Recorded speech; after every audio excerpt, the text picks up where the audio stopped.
नमस्कार मित्रांनो, GK story टेलरमध्ये तुम्हा सर्वांचं स्वागत आहे। तर मी आज पुन्हा एकदा घेऊन आलोय खास तुमच्यासाठी एक चित्तथरारक आणि भयानक असा अनुभव। आतापर्यंत तुम्ही आपल्या चॅनलला सबस्क्राइब केलं नसेल तर नक्कीच सबस्क्राइब करा, जेणेकरून भविष्यात येणारे व्हिडिओज मी आपल्यापर्यंत पोहोचवू शकेन। तर चला जास्त वेळ न घेता आजच्या भयानक आणि चित्तथरारक अशा अनुभवाला सुरुवात करूया।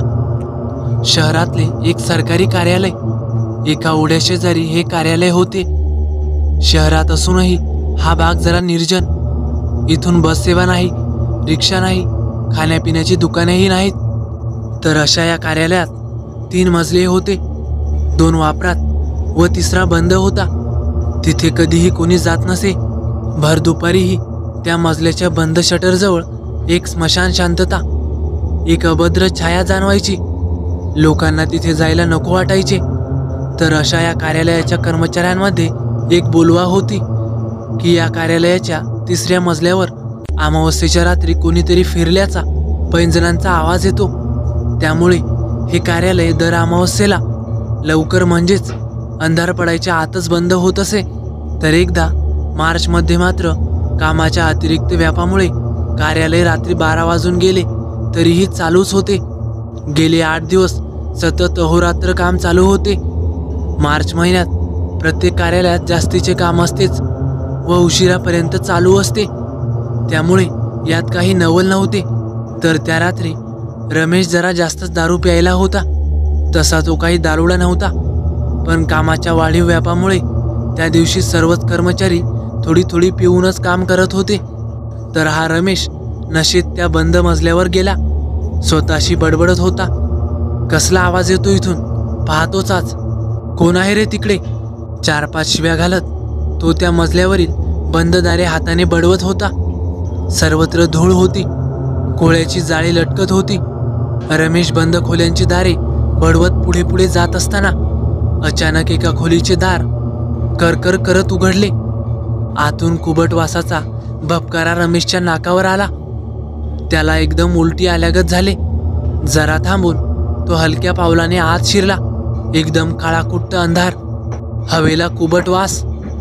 रमेशने मोबाईलची बॅटरी चालू केली व त्या उजेडात तो खोली न्याहाळू लागला। इतक्यात खोलीचे दार खाडकन बंद झाले। आता मात्र रमेश घाबरला, त्याची सगळी नशा उतरली। तो आतून जोरजोरात दार वाजवू लागला, अरे कोणीतरी उघडा ना, मी आत अडकलोय। इतक्यात त्याच्या मागून त्याला कोणीतरी काठी घेऊन चालत असल्याचा आवाज आला। रमेशला घाबरून जागेवर लघवीला झाली, पार घामाघूम झाला। त्याने कसा तरी धीर एकवटून मागे पाहिले अन त्याच्या काळजाचा ठोका चुकला।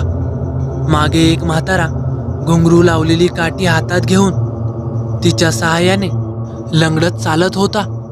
रमेश पार गळाटला। भीतीने त्याचा घसा कोरडा पडला, तरीही त्याने कसा बसा धीर एकवटून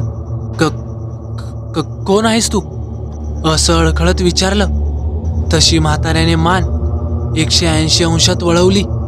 पूर्ण काळे डोळे, तोंडात काळे वेडेवाकडे 4च दात, त्यात लपलप करत फिरणारी काळी जीभ। डोळ्याच्या पापण्यांमधून बळाबळा रक्तस्राव होऊ लागला। ते विद्रूप ध्यान रमेशकडे पाहत फिदी फिदी हसू लागलं। इतका वेळ धरलेला धीर आता सुटू लागला। रमेशच्या छातीत जोराची कळ आली अन तो धाडकन जमिनीवर कोसळला। दुसऱ्या दिवशी रमेशचा कुठेही पत्ता नाही। सर्व कर्मचारी त्याला शोधू लागले। शोधता शोधता 3ऱ्या मजल्यावर कर्मचाऱ्यांना रमेशचं प्रेत सापडलं। त्याचे डोळे पूर्णपणे काळे पडले होते, शरीर पूर्णपणे पांढरं पडलं होतं। असं वाटत होतं त्याच्या अंगातलं रक्त कशाने तरी शोषून घेतलं असावं। तेव्हापासून मात्र भरपूर कर्मचाऱ्यांनी कामाचे राजीनामे दिले। अजूनही अमावस्येच्या रात्री त्या 3ऱ्या मजल्यावरून कुणीतरी दार उघडा असा भयानक आवाज येतो, पण कोणाची वर जाण्याची हिंमत होत नाही। तर मित्रांनो, कसा वाटला तुम्हाला अनुभव? आवडल्यास नक्की लाईक करा, कमेंट करायला विसरू नका। आणि हो, आपल्या चॅनलला आतापर्यंत सबस्क्राईब केलं नसेल तर नक्कीच सबस्क्राईब करा।